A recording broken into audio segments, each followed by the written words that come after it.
kids of the rich. You think they have it made. Well, not so.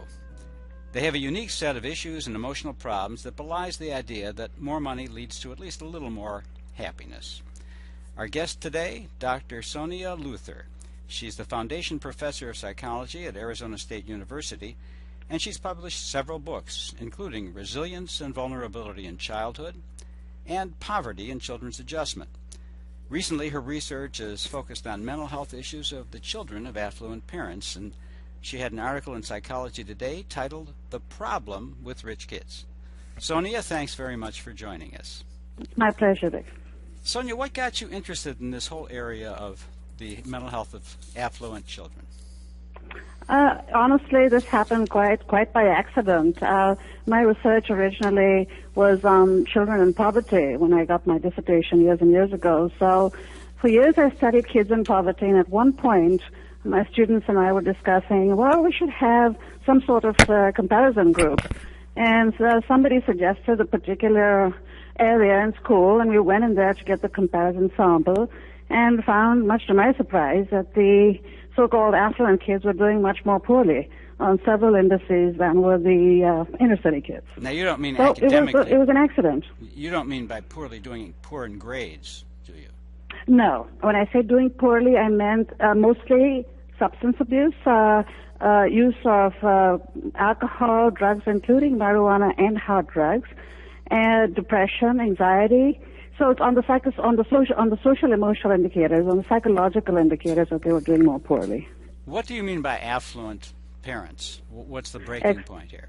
Excellent question. When we say affluent, Dick, we're not talking about the super rich.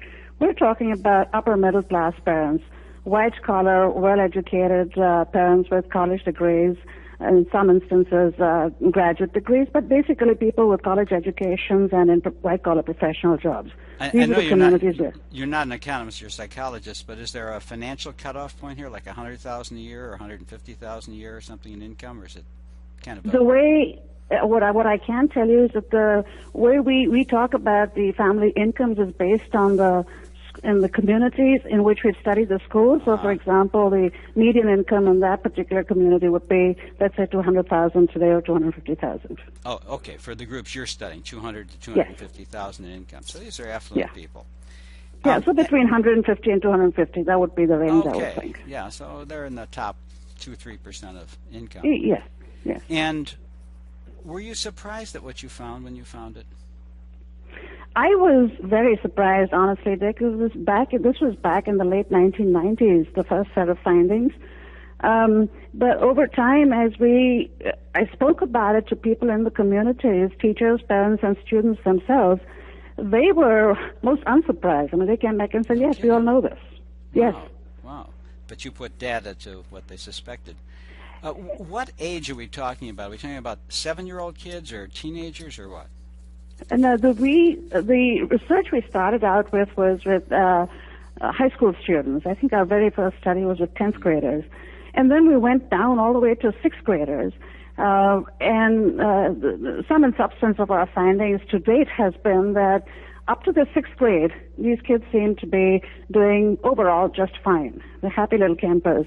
It's somewhere around the 7th grade, which, as you know, coincides with puberty, among other things, being in middle school and such, that we start to see the escalation and problems in our data. That's just about the age, having been a parent and knowing lots of parents, that kids become pretty difficult. They become not so lovable anymore and become defiant. Absolutely. Kids become obstreperous. They test the limits, and they go through their own mood swings and so on. That's one set of issues. But the other is a very important set of issues, which is the peer group. You see, that's when I don't know if you can remember back to your kids, I can with mine.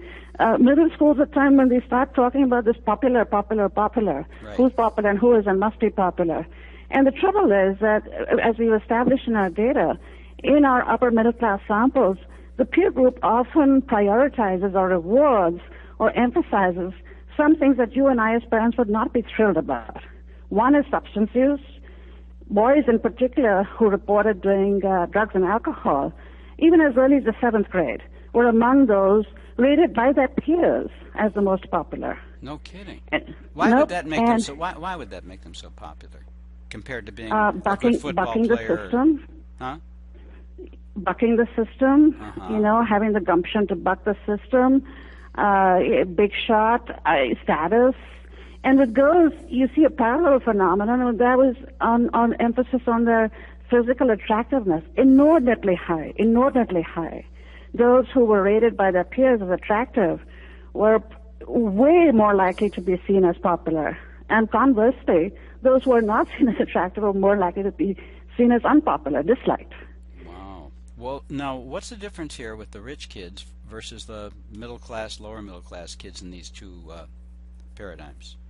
Okay, so on both sets of peer issues, Dick, the boys' popularity with substance use and the girls' popularity with attractiveness, the associations were far higher among the rich kids than among the inner city kids. So, for example, attractive girls were much more likely to be popular if they were affluent girls.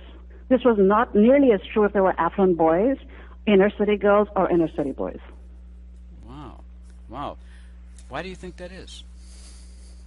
Well, I mean, there is something about status in that age group in general. There's, as I said, who's popular, who's got the high status. Among upper middle class girls, all the way starting from middle school through the college years, and likely beyond, even among us mothers, there is unfortunately a very high emphasis on physical appearance, on being well put together, on what people now call effortless perfectionism, that you can be and do all things to all people and look marvelous to boot. Underneath this is that for girls, their status among other girls is how attractive they are to boys? This is overall among girls and boys. I mean, is the reason that attractiveness is the number one value of girls to girls is because girls who are attractive do the best with boys, or the most popular? I don't believe it's restricted to boys. I do believe that it's popularity among girls and boys. In other words, girls are less like... Yes, absolutely. Girls just want to be around pretty girls? Yes. Why? Again, it's, basking in the sunshine, reflected glory. Uh-huh. We hang with the big shots, and we feel better about ourselves. Let's step back, if you would, for a minute to this whole issue in our whole society and culture about women's attractiveness. When does that stop? What age?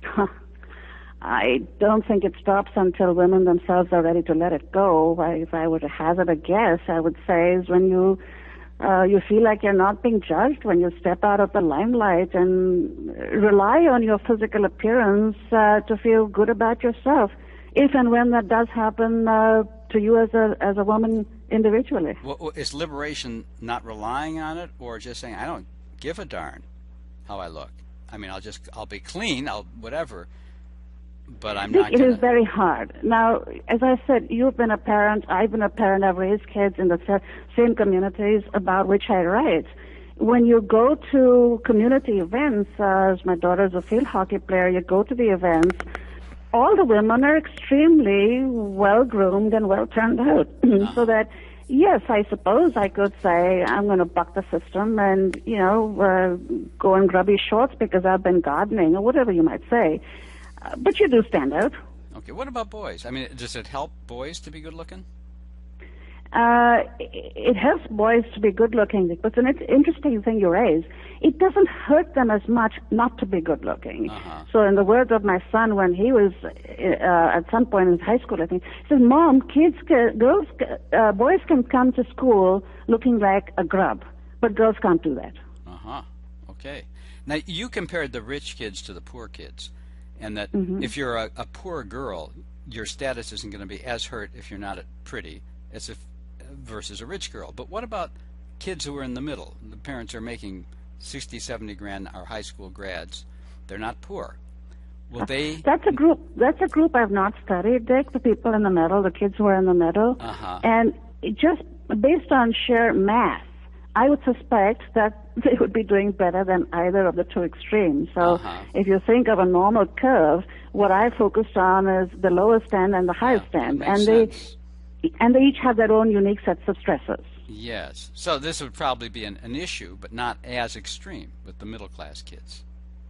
It will not be as extreme, and here's why. I mean, people have asked me, well, Suniya, you keep talking about pressures to get into college and so on and so forth. Isn't that true of kids in general? Mm-hmm. To which my response is, yes, it is true for kids in general, but the pressure becomes all the more acute, and the sense of urgency becomes all the more acute when that goal is well within reach. You see? Oh. So if Princeton or Harvard or Stanford is something that I could conceivably get to, obviously that is something that I'm going to feel much more likely, much more strongly about achieving than if it is something that is way beyond my dreams.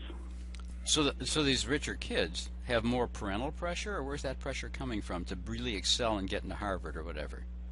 We have looked at the data on parent pressures, and there's no question that parent pressures are part of the equation, but they're by no means all the equation or even most of it. So what happens is when you factor out how children feel their parents are, how critical or how harsh or how high their expectations are, even after partialing out the parents' expectations on the children, there are high levels of pressure experienced. Now, where is that coming from? The community? Remember, teachers start talking to you when you're in the 6th grade about what courses you want to take. If you want to get into AP in high school, what teams you need to try it for, if you want to be in the varsity team. So this all starts in the schools, right around the 6th grade onwards.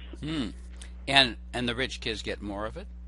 There's no question. There's no question. Why would a good teacher, give more advice and push rich kids into more activities than middle-class kids? I'm not sure the teachers see it, and nor would I necessarily see it as pushing them in a negative way.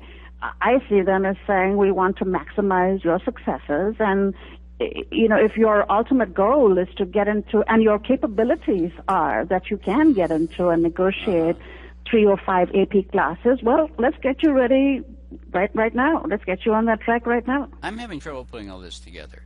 I mean, I'm hearing that rich kids, the boys model drug-seeking behavior, and the popular ones are taking the drugs and alcohol. Rich kids. But I'm also hearing college pressures and upward mobility pressures on rich kids. So I'm and being pretty, the pressures on girls. So how does this all fit together? College pressure and the pretty and the drinking.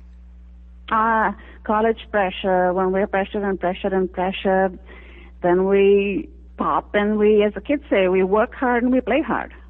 I see. So they pursue the drugs and alcohol sometimes with the same vim and vigor and intensity that they put into their academics and extracurriculars. So these kids are driven. The rich kids, they're driven.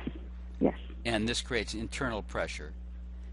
Yes. And so drugs become more attractive as a release. Is that what you're suggesting? Yes. Drugs, that part of the pressure, and remember what I said earlier, it is very much part of the peer culture now. Yes. So that, where a few years ago, doing something like Molly or ecstasy or something would be seen as very uncommon. On college campuses now, whether it's weed or drugs or alcohol, this is not something that is looked at askance. But let me just go back to something you just said, Taken. You say college kids are more pressured, or affluent kids are more pressured or stressed. Remember, we're not talking about every kid in an upper middle class family. Yeah. What we're saying is that there's a disproportionately high number of upper middle class kids who are experiencing these issues. And what are the other manifestations besides drugs and alcohol as a release that you Depression, see? anxiety, eating problems. And this is a result of pressure. Yeah, so go ahead.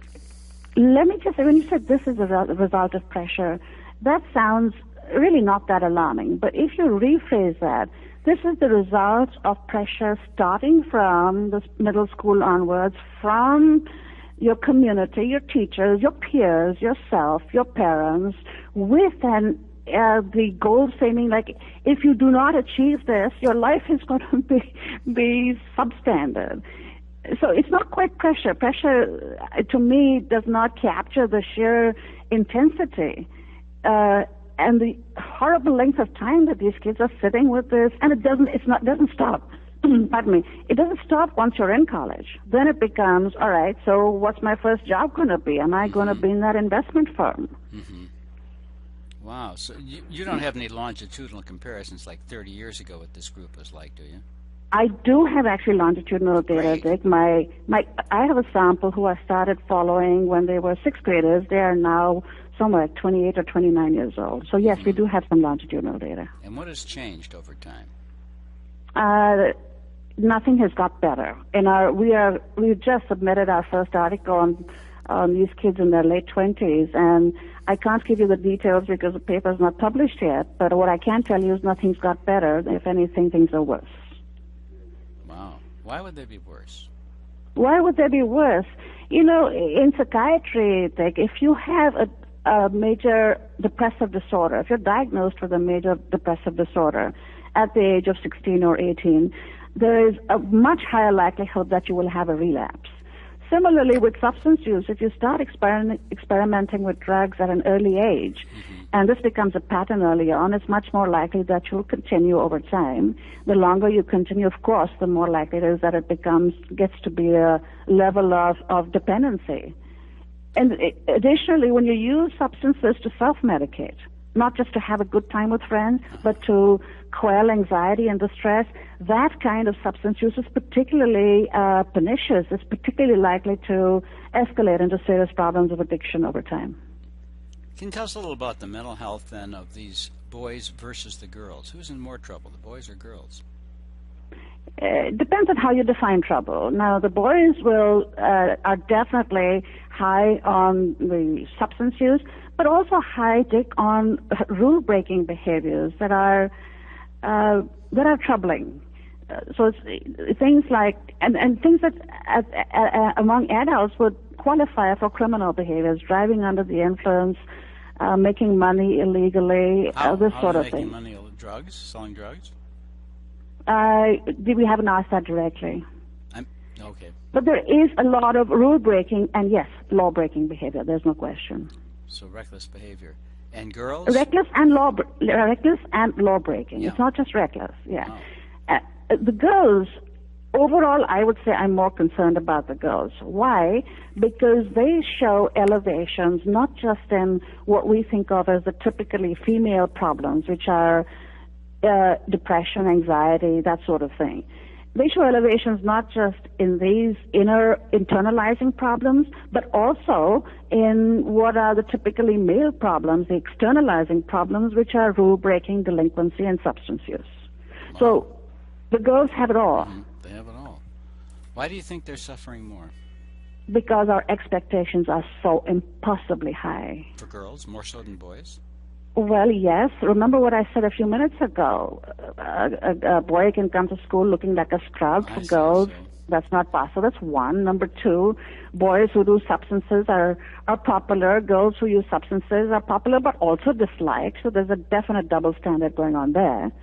In the old days, we used to say, well, boys go to college, girls, yeah, go if if you can, but not. Now our expectations for our daughters are every bit as high as they are for our sons. So we have girls now are expected to do the good things that boys are expected to do, but we're also expecting to be pretty and neat and not to do some substances, but not too much, be polite and well-behaved and what have you.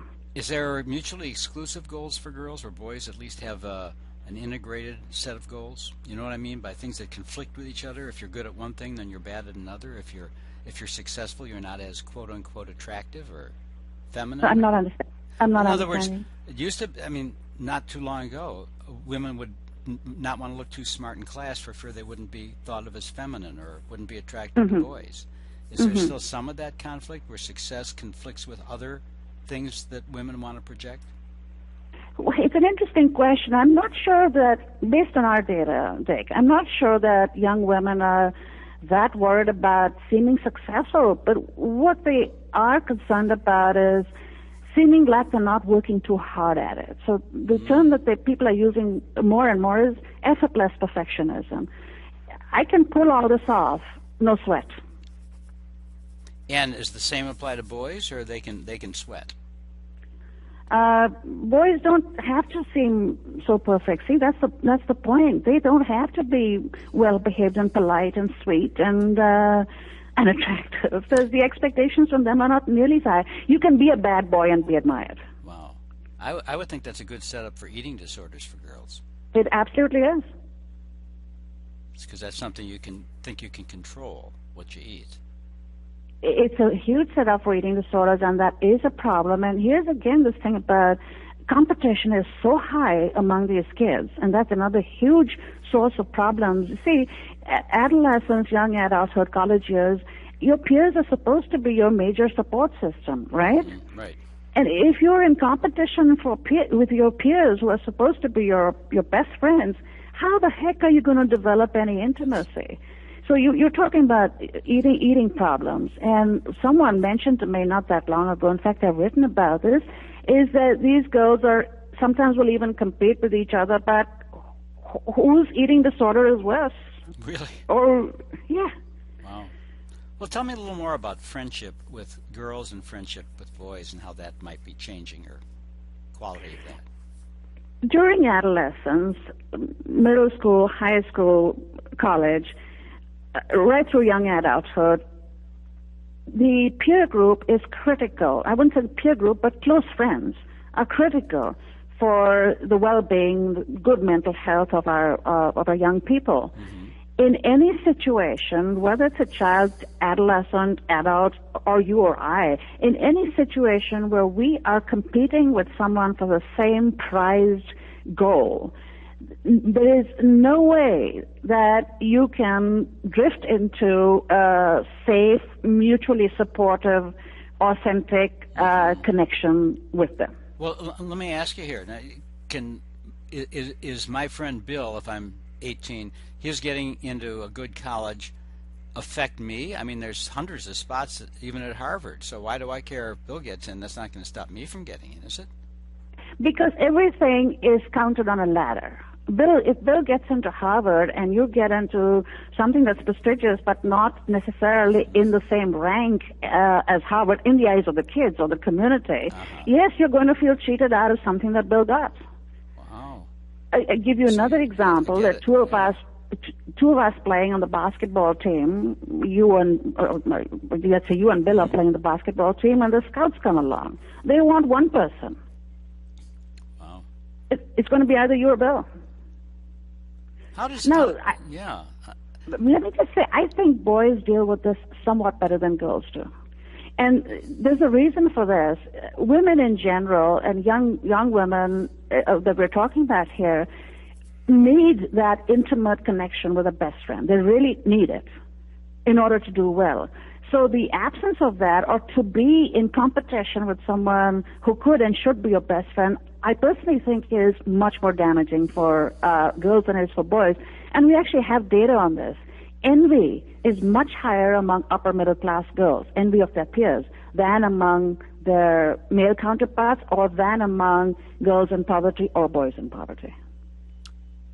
I've always thought that girls could create friendships more easily than boys, because boys are raised to parallel play but not to talk about intimate things like relationships, and girls are always talking about boys and relationships with each other. I would think this is yeah, go ahead. It's an excellent point you make, but remember here we're talking about what you mentioned, what girls were taught to. Now we are taught to, girls are taught to value relationships and all and so on. But remember what I just pointed out. We've added to what we're expecting of girls, not just you have your good relationships and supportive relationships and value them, but you have to rub shoulders with the best of the men. You have to be at the table with the leaders, with the highest achievers. You have to be the captain of that lacrosse team. You have to be the first chair in the orchestra. That is tough. It's a lot. Are the parents of these rich kids, are they unhappy too? We have just got a study going on mothers, upper middle class mothers. That would be women like myself, well educated, with college degrees, graduate degrees, and so on.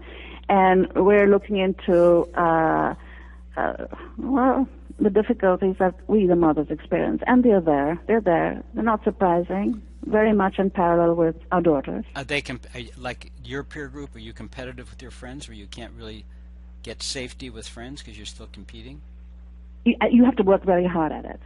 Absolutely. If I am best friends with somebody who's competing for the same grant or the same academic honor that I am, It can come in the way unless you work. I mean, what we have going for us, Dick, I would hope, is that we're a little more mature than the average 18-year-old or 20-year-old.